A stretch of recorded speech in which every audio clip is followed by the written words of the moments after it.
मेरी शाम दी उदास चाह दे कप विच रोज भाव बन के उठ जाता है।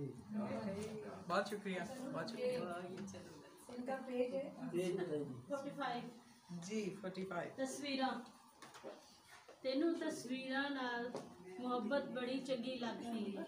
45 इन्हां दा मुस्काना हर वेले एक खुशी दा एहसास दिंदा है।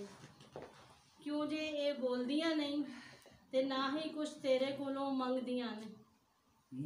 घर ना रोटी कपड़ा मकान पैसे मंजी बिस्तरा ना बच्चे ते ना टीवी वाला वखरा कमरा।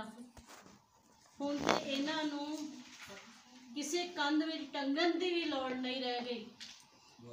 हुण ते इन्हां नूं किसी कंध ते टंगन दी भी लोड़ नहीं रह गई। बटुए विच रख के लुकावन दी भी लोड़ नहीं रह गई। बस अपने मोबाइल विच फोल्डर बनाओ ते जिस वेले लोड़ होवे फोल्डर खोल लो। तैनू ओ मुस्कुरांदी फोटो वेलकम करेगी। कुछ भी मंगिया बिना तुहाडी ख्वाहिश पूरी करेगी।